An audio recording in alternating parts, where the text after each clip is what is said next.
बिस्मिल्लाहिर्रहमानिर्रहीम। आज तक के मुअज़्ज़ज़ नाज़रीन अस्सलाम वालेकुम। अब किस नंबर 6 मुलाहिज़ा फरमाएं। तुम्हें इतनी जल्दबाजी से काम नहीं लेना चाहिए था मिस्टर कम। डोए थांग ने उसकी तरफ देखते हुए कहा। चांग का अंजाम देखकर उसके चेहरे पर भी खौफ के तासरात उभर आए थे।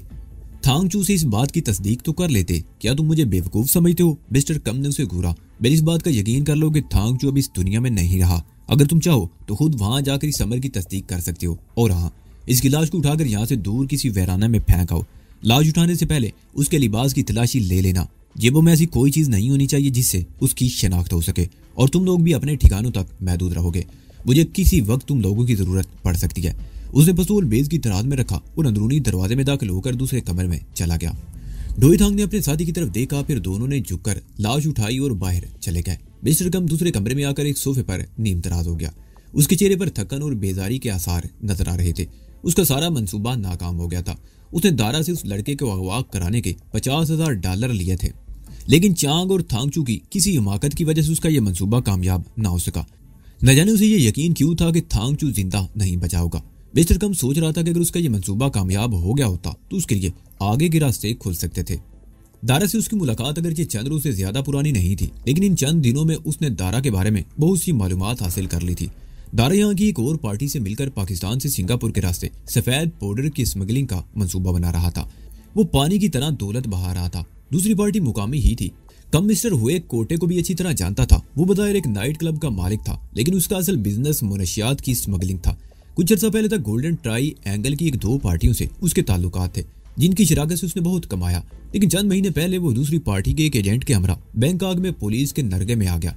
उस वक्त उनके पास तकरीबन $2 मिलियन का माल था। दूसरी पार्टी का एजेंट पुलिस के हाथों मारा गया। कम बाल बचा था। इसने बड़ी मुश्किल से अपनी जान बचाई। इसे $2 मिलियन का वो माल बहरहाल छोड़ना पड़ा था। उस वाक़े के बाद दूसरी पार्टी के सरबराह से इसके ताल्लुकात बिगड़ गए। वो अमेरिकन ड्रग माफिया के एक बड़ा डॉन था। उसका ख्याल था कि कम ने माल हजम करने के लिए ये ड्रामा खेला था। कम खुद भी बेहद खतरनाक और सफाक आदमी था, लेकिन डॉन के खौफ से वो छुपता फिर रहा था। इसने एक और आदमी को बीच में डाला, जिसने अमेरिकी डॉन को ये यकीन दहानी कराई कि इस मामले में कम बिल्कुल बेकसूर था। वो खुद बड़ी मुश्किल से अपनी जान बचाकर भागा था। अमेरिकी माफिया के डॉन ने अपने तौर पर इस मामले की तहकीकात कराई। ये तो साबित हो गया कि कम ने उसके खिलाफ कोई साजिश नहीं की थी, लेकिन वो समझता था कि उसे $2 मिलियन का ये नुकसान कम की गफलत और बेपरवाही की वजह से हुआ था। उसने कम को तो माफ कर दिया, लेकिन उससे कारोबारी ताल्लुकात खत्म कर लिए। उस वाक़े के बाद कम अकेला रह गया। इसकी साख खत्म हो गई। इस पर लोगों का एतमाद डामाडोल हो गया। बड़ी पार्टियां इससे दूर ही रहने लगी। छोटी पार्टी से इतना पैसा नहीं मिल रहा था। कम जराइम की दुनिया में जिंदा रहने के लिए हाथ पैर मारने लगा। वो छोटे छोटे काम करने लगा और फिर उसे एक मिडल मैन के जरिए दारा के बारे में मालूम हुआ। वो मिडल मैन मुंबई का एक हिंदू नारायण प्रकाश था। कम उसे बहुत अरसे से जानता था। उसके हेडक्वार्टर अगरचे मुंबई ही में था, लेकिन वो अक्सर बेशतर सिंगापुर आता रहता था। तकरीबन 3 हफ्ते पहले कम से उसकी मुलाकात हुई और उसने उसे दारा से मिला दिया। दारा की बातों से कम को अंदाजा हो गया कि वो उसके लिए ऊपर चढ़ने का एक जीना साबित हो सकता है। दारा ऑस्ट्रेलिया को माल सप्लाई करने के लिए सिंगापुर को अपना हेडक्वार्टर बनाना चाहता था और यहाँ उसे कम जैसे आदमियों की जरूरत थी।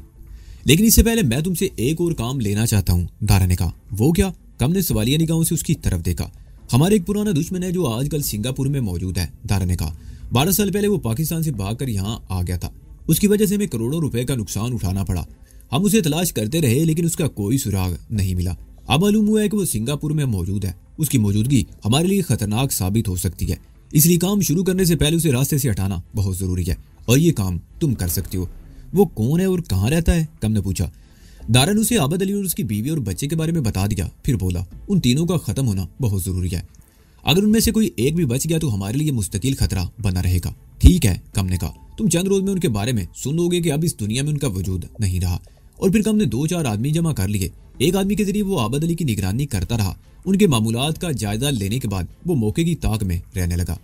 और फिर उस रोज वो दारा के पास बैठा हुआ था कि आबद अली अपनी बीवी और बेटे के साथ होटल हॉलीडे इन में बैठा खाना खा रहा है। कम फौरन ही उठ गया। मैं भी तुम्हारे साथ चलूंगा। दारा भी तैयार हो गया। मैं अपने पुराने दुश्मन को अपनी आंखों के सामने खत्म होते देखना चाहता हूँ। और फिर वो लोग एक कार में बैठकर होटल हॉलीडे इन की तरफ रवाना हो गए। कार में एक आदमी पहले से बैठा हुआ था। वो यूरेशियन था। वो लोग होटल के बाहर कार में बैठे इंतजार करते रहे, और जब आबद अली अपनी बीवी और बेटे के साथ एक टैक्सी में बैठा तो उनकी कार उसके ताकुम में लग गई।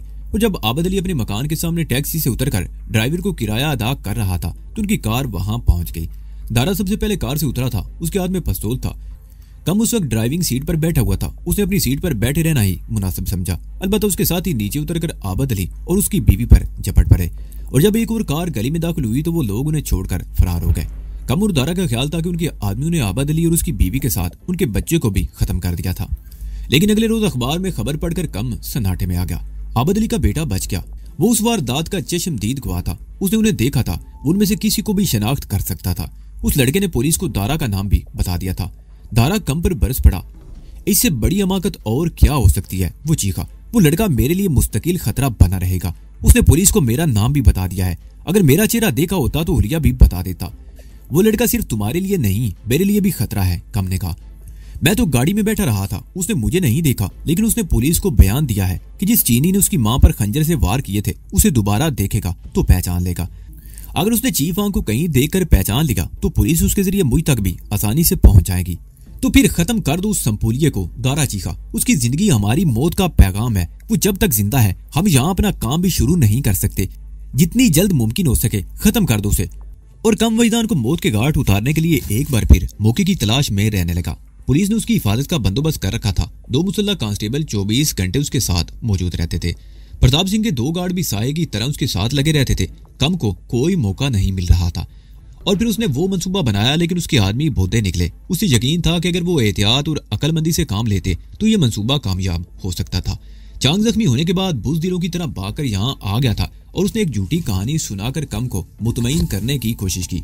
लेकिन कम जानता था कि वो झूठ बोल रहा है और उसे धोखा देने की कोशिश कर रहा है।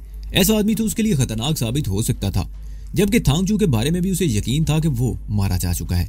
कम इस वक्त यही सब कुछ सोच रहा था। इसके शानदार मुस्तकबिल का दारोमदार इस बात पर था कि वो आबद अली के बेटे को खत्म कर दे। बात उस लड़के को खत्म करने की होती तो उसे दूर से भी गोली मारी जा सकती थी या उस मकान को बम से उड़ाया जा सकता था। लेकिन गुज़िश्ता रात दारा ने कहा था कि वो उस लड़के को जिंदा अपने सामने देखना चाहता है और आज का मंसूबा वजदान को अगवा करने ही के लिए बनाया गया था, जो नाकाम रहा। कम की सारी जिंदगी जराइम के अंधेरों में गुजरी थी। इब्तदा में उसने छोटे छोटे जराइम किए थे। इस मैदान में उसके कदम जमते चले गए। उसने किराए के कातिल की हैसियत से काम शुरू किया था। उसे अब याद नहीं था कि वो कितने आदमियों को मौत के घाट उतार चुका था। उसका नाम दहशत की अलामत बन गया था। फिर वो मुनशियात की स्मगलिंग की तरफ मुतवज्जा हुआ। इस धंधे में उसने खूब कमाया। बाद इंटरनेशनल गिरोहों से ताल्लुकात भी इस्तवार हो गए, लेकिन बैंकॉक में पेश आने वाले वाक़े के बाद उसकी साख खत्म हो गई। वो तबाही के दहाने पर पहुंच चुका था और अब उसे दोबारा अपने पैरों पर खड़े होने का मौका मिल रहा था। कम अच्छी तरह जानता था कि गोल्डन ट्राइएंगल के बाद मुनशियात की पैदावार के हवाले से पाकिस्तान दूसरे नंबर पर था। यहाँ मुनशियात के चंद ऐसे स्मगलर भी थे जो अमेरिका की ड्रग माफिया से भी ज्यादा ताकतवर थे। इनका माल दुनिया के कोने कोने में पहुंच रहा था। बाज नाम तो ऐसे थे जिन्होंने अमेरिका जैसी सुपर पावर को भी झंझोड़ कर रख दिया था। अमेरिका की बाद एजेंसियों के एजेंट इनकी तलाश में सरगर्दा थे।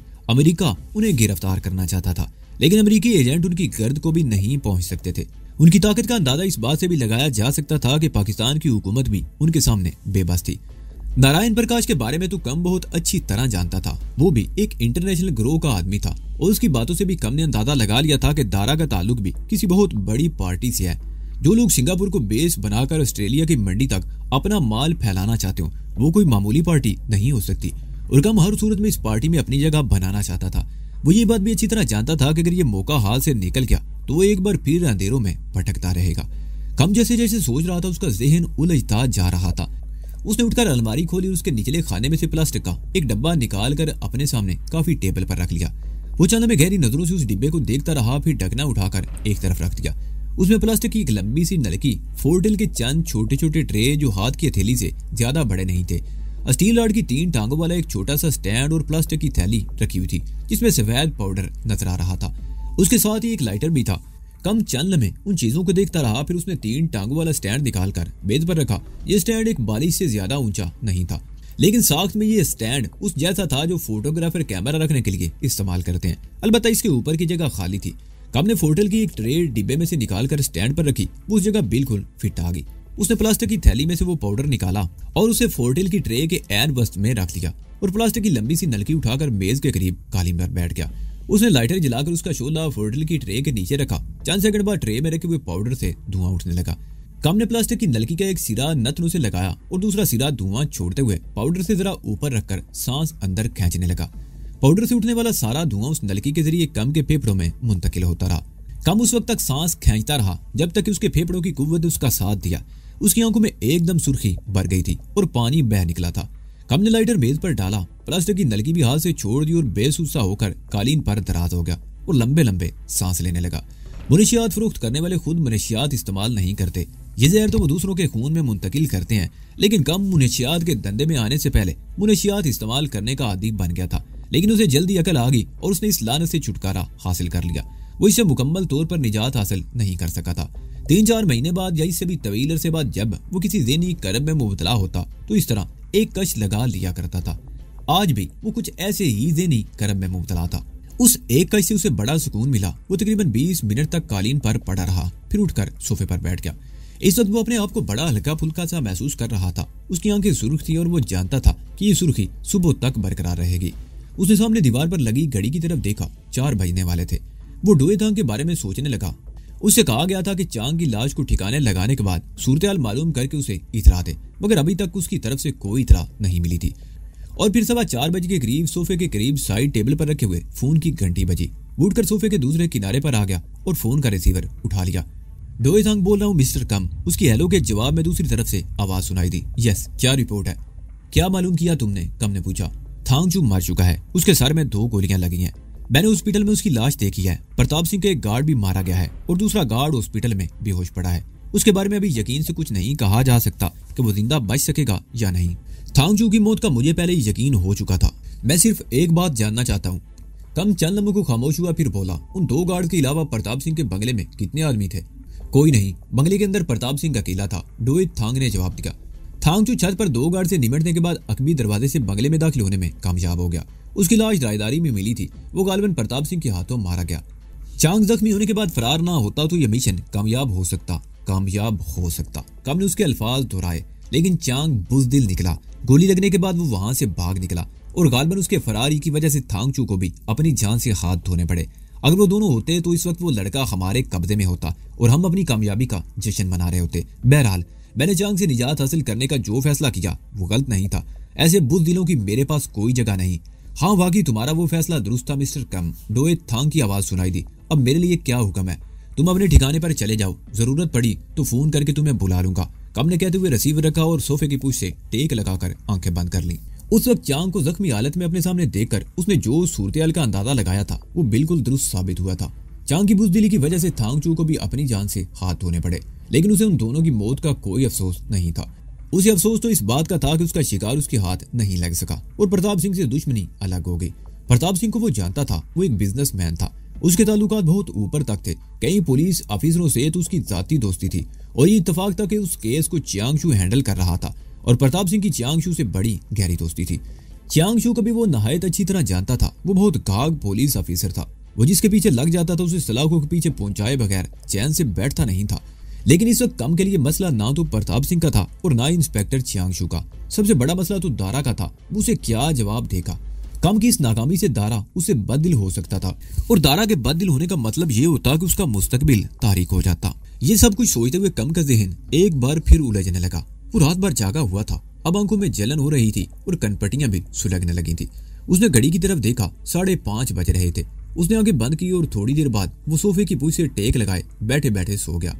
टेलीफोन की घंटी की आवाज से वो जागा। उसने आंखें खोलने की कोशिश की तो यूं लगा जैसे मुट्ठी भर मिर्चें आंखों में झोंकती हों। बड़ी शदीद जलन थी। उसने बड़ी मुश्किल से आंखें खोलकर घड़ी की तरफ देखा, 7:30 बज रहे थे। वो सिर्फ 2 घंटे सोया था।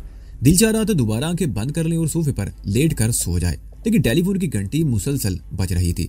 उसने बादले नखासा हाथ बढ़ाकर रिसीवर उठाया। चीफांग बोल रहा हूँ मिस्टर कम। उसकी हेलो के जवाब में एक भारी आवाज उसके कानों से टकराई। चीफांग? कम के दिमाग को झटका सा लगा। क्या बात है, तुम इस वक्त कहाँ हो और फोन क्यों किया? मैं क्लब में हूँ, चीफांग ने जवाब दिया। मिस्टर दारा इस वक्त यहाँ मौजूद है और वो फौरी तौर पर तुमसे मिलना चाहता है। दारा? कम सीधा होकर बैठ गया। दारा का नाम सुनकर उसके दिमाग में धमाके होने लगे। बिलाकर दारा को भी उसकी नाकामी की इत्तला मिल गई थी और वो उसके नाइट क्लब पहुंच गया था। दारा से अब तक जितनी मुलाकातें हुई थी उसके नाइट क्लब वाले दफ्तर ही में हुई थी। क्या वो दफ्तर में बैठा हुआ है? नहीं, मैंने उसे नीचे इस्तकबालिया रूम में बिठा दिया है। मैंने उसे ये नहीं बताया कि तुम कहाँ हो, चीफांग ने जवाब दिया। ठीक है, उसे कहो इंतजार करे, मैं आ रहा हूँ, कम ने कहते हुए रिसीवर रखा। उसका दिल चाह रहा था सो जाए, लेकिन वो दारा को मुलाकात से इनकार करके उसे नाराज नहीं करना चाहता था। वो चंद लम्हे सोफे की पूंछ से टेक लगाए बैठा रहा, फिर उठकर बाथरूम में घुस गया। मुंह पर ठंडे पानी के छींटों से उसकी आवाज कुछ बहाल हुए। दूसरे कमरे में आकर वो एक लम्हे को रुका, फिर मेज की दराज से साइलेंसर लगा पिस्तौल निकालकर जैकेट की जेब में डाल दिया और बाहर आकर दरवाजा बंद कर दिया। उसकी कार कंपाउंड में खड़ी थी। उसने पहले बाहर का गेट खोला, कार स्टार्ट करके उसे बाहर निकाला और नीचे उतरकर गेट बंद करने लगा। उसे अपने नाइट क्लब तक पहुंचने में 40 मिनट लगे थे। रात के पिछले पैर 3 बजे तक तो क्लब में जिंदगी के हंगामे जारी रहते थे, लेकिन इस वक्त यहाँ उल्लू बोल रहे थे। वो कार से उतरकर अंदर आ गया। दारा क्लब की इस्तकबालिया में सोफे पर बैठा हुआ था। उसके सामने दूसरे सोफे पर चीफ आंग बैठा ऊँग रहा था। वो क्लब ही में एक कमरे में रहता था। रात 3 बजे क्लब बंद होने के बाद नौकरों के जरिए काम समेटते हुए 4 बज जाते। उसके बाद वो सोने के लिए चला जाता और दिन के 11 बजे से पहले कभी नहीं उठा था। और आज दारा ने उसे सुबह सवेरे ही जगा दिया था। दारा के चेहरे पर भी बेजारी के तासरात थे और आंखों में सुर्खी भी तैर रही थी, जिसका मतलब था कि वो भी रात भर नहीं सोया था। मिस्टर कम, दारा खुशमगी निगाहों से उसकी तरफ देखते हुए बोला, मैंने तुम्हारी आजमाइश के लिए तुम्हें एक काम दिया था, लेकिन तुम अभी तक कुछ भी नहीं कर सके। कुछ क्यों नहीं कर सका? कम ने जवाब दिया, तुम्हारी खातिर मैंने 2 मर्डर किए। मेरा अपना एक आदमी गुज़िश्ता रात मारा गया और दूसरा लापता है, और तुम कहते हो मैंने तुम्हारे लिए कुछ नहीं किया। तुमने कहा था कि आज रात उस लड़के को मेरे हवाले करोगे, लेकिन वो लड़का तो अपने घर में सुकून की नींद सो रहा है। अलबत्ता तुम्हारे 2 आदमी मारे गए, एक प्रताप सिंह के घर में और दूसरे की लाश भी पुलिस को मिल गई है। गुज़िश्ता रात के वाक़े से मुझे अंदाजा हुआ है कि तुमने अहमकों की फौज पाल रखी है। तारा चंद लम्हों को खामोश हुआ, फिर बात जारी रखते हुए बोला, मैंने कहा था ना कि प्रताप सिंह को नहीं छेड़ना, लेकिन तुमने उसका एक बंदा मार दिया और दूसरा जिंदगी और मौत की कशमकश में है। क्या तुम समझते हो कि हम इस वाक़े पर किसी की दुश्मनी के मुतहम्मिल हो सकते हैं? वैदान प्रताप सिंह का बेटा नहीं है। उसे अगवा कर लिया जाए या मार दिया जाए तो उसकी सेहत पर ज्यादा असर नहीं पड़ेगा। 2-4 दिन चीख चिल्लाकर खामोश हो जाता, लेकिन अपने आदमियों के कत्ल पर वो चैन से नहीं बैठेगा। इस तरह हमारे लिए नए मसले खड़े हो जाएंगे, जबकि उस लड़के की सूरत में खतरा अपनी जगह मौजूद है। कम खामोशी से उसकी बातें सुनता रहा। उसका दिल चाह रहा था कि जेब से पिस्तौल निकाले और दारा की खोपड़ी के परखचे उड़ा दे, लेकिन वो सब कुछ खामोशी से सुनता रहा। और जब दारा खामोश हुआ तो उसके चेहरे पर नजरें जमाते हुए बोला, मिस्टर दारा, गुज़िश्ता रात मेरे आदमियों से वाकई हमाकत हुई। ये सब कुछ दरअसल एक गलतफहमी की वजह से हुआ। अगर वो गलतफहमी ना होती तो वो लड़का इस वक्त हमारे कब्जे में होता। अगर तुम ये काम नहीं कर सकते तो अब भी मना कर दो। मैं ये जिम्मेदारी अल्बर्ट को सौंप दूंगा। दारा ने कहा। अल्बर्ट के नाम पर कम चौंके बगैर ना रह सका। वो दोगली नस्ल का था, बाप अंग्रेज और माँ चीनी। बाप भी जराइम पेशा आदमी था जो पुलिस के हाथों मारा गया, और अब अल्बर्ट जराइम की दुनिया में कदम जमाने की कोशिश कर रहा था। ये काम अल्बर्ट को सौंप देने का मतलब ये होता कि कम के लिए चांस खत्म हो जाता। मुझे एक मौका और दो मिस्टर दारा, कम उसकी तरफ देखते हुए बोला। 3 दिन के अंदर अंदर वो लड़का तुम्हारे पास होगा। वो लड़का अब मुझे नहीं चाहिए, दारा ने कहा। मैं तुम्हें एक मौका और दे रहा हूँ, खत्म कर दो उसे। अगर वो 3 दिन के अंदर अंदर खत्म ना हुआ तो मेरा और तुम्हारा मुआहदा खत्म। अब मैं चलता हूँ, 3 दिन बाद तुमसे मुलाकात करूंगा। दारा कमरे का दरवाजा खोलकर बाहर चला गया और कम अपनी जगह पर बेईसु हरकत बैठा दरवाजे को घूरता रह गया। दरबार सिंह की मैयत अगरचे अमृतसर भेज दी गई थी, मगर प्रताप सिंह ने अपने यहाँ भी उसके तीजे की रस्म अदा कर दी थी। अब उसे सवितर सिंह की फिक्र थी। 3 दिन गुजरने के बाद भी उसकी हालत में कोई फर्क नहीं था। डॉक्टरों ने उसके कई टेस्ट किए थे और डॉक्टर स्कॉट इस नतीजे पर पहुंचा था कि उसकी ये कैफियत चंद रोज तक और बरकरार रह सकती थी। वो 3 दिन मजीद इंतजार करेंगे और अगर इसी दौरान में कोई फर्क ना पड़ा तो दिमाग का ऑपरेशन करना पड़ेगा। प्रताप सिंह जिंदगी में कभी इतना परेशान नहीं हुआ था। सवितर सिंह उसके पास 15 साल से मुलाजिम था। उसे मुलाजिम नहीं, अपना एक काबिल एतमाद दोस्त भी समझता था। दरबार सिंह की मौत और सवितर सिंह की हालत पर वो खून के आंसू बहा रहा था, लेकिन वो बेबस था। बहरहाल उसने ये तय कर लिया था कि सवितर सिंह के इलाज के लिए वो कोई कसर नहीं उठा रखेगा। दूसरी तरफ उसे वैदान की भी फिक्र थी। ये तो किस्मत अच्छी थी कि वैदान बच गया था। अगर वो चीनी उसे अपने साथ ले जाने में कामयाब हो जाता तो यकीनन उसे मार देता, लेकिन ऐन वक्त पर अकल ने उसका साथ दिया और उसका नफसियाती हरबा कामयाब हो गया। अगर उसके चीखने पर वो चीनी पीछे मुड़कर ना देखता तो वो वैदान को नहीं बचा सकता था।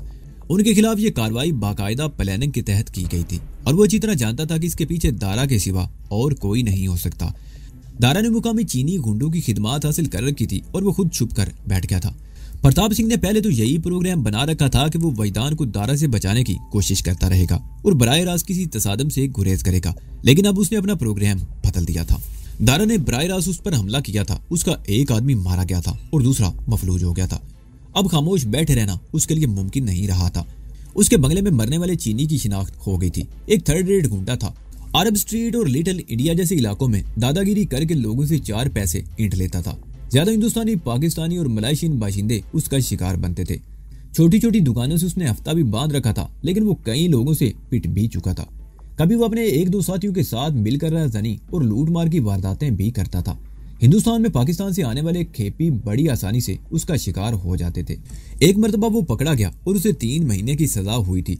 किसी को सजा आमतौर पर इस्लाह के लिए दी जाती है, लेकिन जो पेशावर लोग होते हैं कोई सजा काट कर जेल से निकलते हैं तो पहले से ज्यादा खतरनाक हो जाते हैं। ये केस इंस्पेक्टर चियांगशू के पास था। उसकी तहकीकात से इंकशाफ हुआ कि थांगचू नामी उस चीनी गुंडे के पास कहीं से अचानक ही कोई बड़ी रकम आ गई थी। उसके साथ कभी कोई लड़की नहीं देखी गई थी, कोई लड़की उसे लिफ्ट ही नहीं कराती थी, लेकिन गुज़िश्ता दिनों उसे एक यूरेशियन लड़की के साथ देखा गया था। इंस्पेक्टर चियांगशू उस लड़की के बारे में कुछ मालूम नहीं कर सका था कि वो लड़की कौन थी। ना उसे ये भी मालूम हुआ था कि थांगचू के पास रकम कहां से आई थी और वो किसके लिए काम कर रहा था। इंस्पेक्टर चियांगशू भी जानता था कि इन सारे हंगामों के पीछे दारा का हाथ था, लेकिन दारा इस किस्म के थर्ड रेट गुंडों से बराह रास्त राब्ता नहीं कर सकता था। उसने यकीनन किसी ऐसे आदमी से राब्ता किया होगा जो थांगचू जैसे गुंडों का बंदोबस्त कर सकता हो, और उन्हें चियांगशू की तलाश थी। अगर वो शख्स मिल जाए तो उस जरिए दारा तक पहुंचा जा सकता था। प्रताप सिंह ने इंस्पेक्टर चियांगशू से राब्ता रखा हुआ था और तमाम मालूमात उससे चियांगशू ही से हासिल हुई थी। चियांगशू इस वक्त भी उसके घर में बैठा हुआ था। वो दरअसल हिफाजती इंतजामात का जायजा लेने आया था। पहले 2 कांस्टेबल तैनात थे, लेकिन अब उनकी तादाद 5 कर दी गई थी। 2 बंगले के सामने, 2 पीछे और 1 छत पर। तमाम बंगले एक जैसे थे और एक दूसरे के साथ साथ मिले हुए थे। गली के कॉर्नर वाले बंगले पर छत पर चढ़कर आसानी से आखिरी बंगले की छत तक पहुंचा जा सकता था, इसलिए एक आदमी की छत पर मौजूदगी जरूरी थी। यार चियांग, प्रताप सिंह सामने बैठे हुए इंस्पेक्टर चियांगशू की तरफ देखते हुए बोला, मैं तो सिख हूँ। हमारे बारे में मशहूर है कि हम अकल से पैदल होते हैं, लेकिन तुम तो अकलमंद आदमी हो यार। तुम्हारे ज़हन में ये बात क्यों नहीं आई? कौन सा वाला बात? चियांगशू ने सवालिया निगाहों से उसकी तरफ देखा। दारा पासपोर्ट पर ही यहाँ आया होगा, प्रताप सिंह बोला। तुम इमिग्रेशन ऑफिस से मालूम क्यों नहीं करते कि दारा कौन है? इस तरह उसे आसानी से तलाश किया जा सकता है। ये बात मेरे ज़हन में उसी रोज आई थी जब आबाद अली उसकी बीवी को कत्ल किया गया था। इंस्पेक्टर चियांगशू ने मुस्कुराते हुए कहा, तुम्हें याद होगा कि वैदान ने अपने बयान में दारा का जिक्र किया था और फिर तुमने भी मुझे दारा के बारे में बताया था। मैंने दूसरे ही रोज इमिग्रेशन से राब्ता करके इस सिलसिले में मालूमात हासिल की, लेकिन इस नाम का कोई शख्स पिछले 2 हफ्तों के दौरान में पाकिस्तान से यहाँ नहीं आया था। मैंने होटलों, प्राइवेट गेस्ट हाउसेज में मुकीम उन पाकिस्तानियों के बारे में भी जाना जो इस अरसे के दौरान में पाकिस्तान से यहाँ आए, लेकिन दारा नाम के किसी शख्स का सुराग नहीं मिला।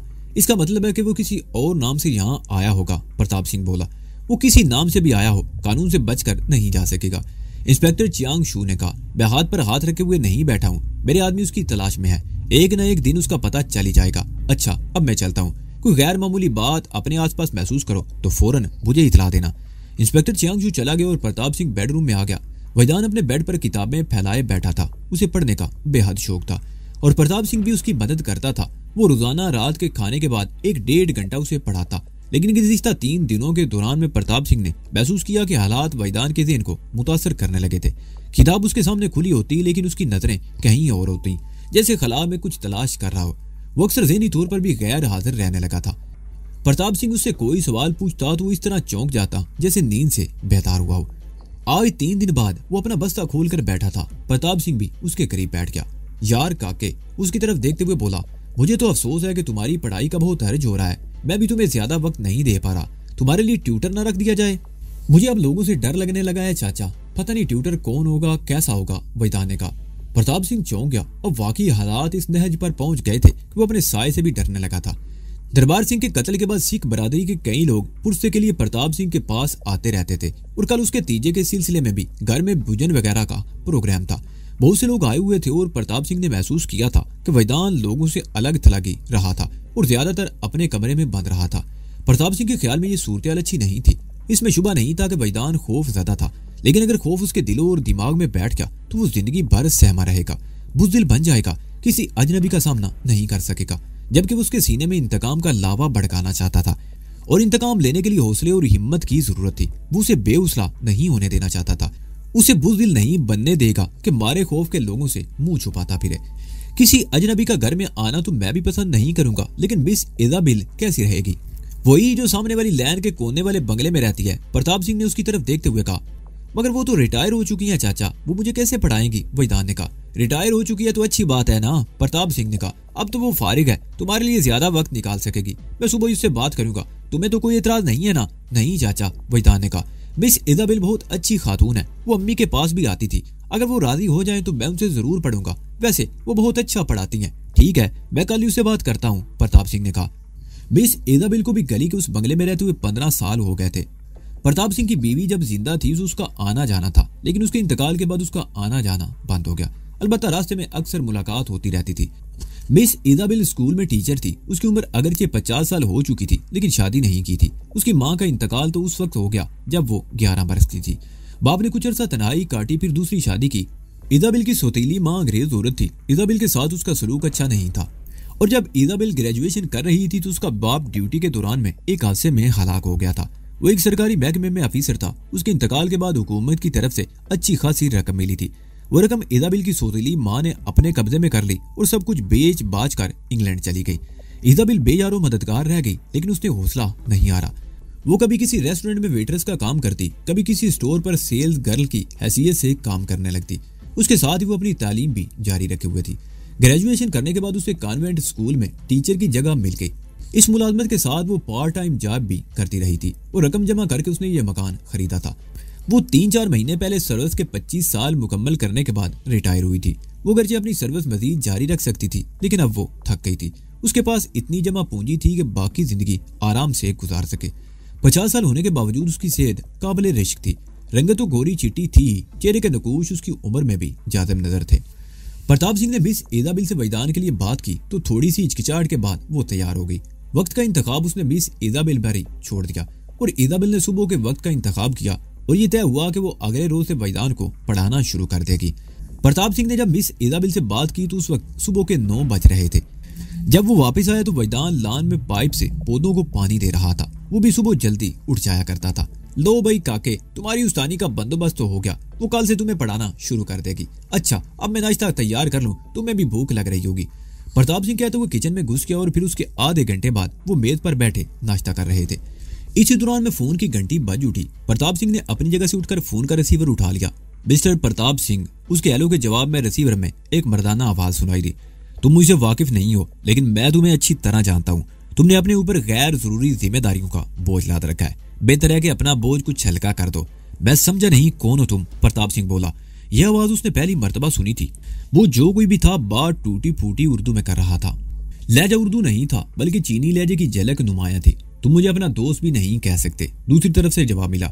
लेकिन तुम्हें मेरा दोस्ताना मशवरा है कि आबद अली के बेटे की सरपरस्ती से हाथ उठा लो और उस लड़के को हमारे हवाले कर दो। मैं तुम्हें सोचने के लिए सिर्फ 12 घंटे की मोहलत दे रहा हूँ।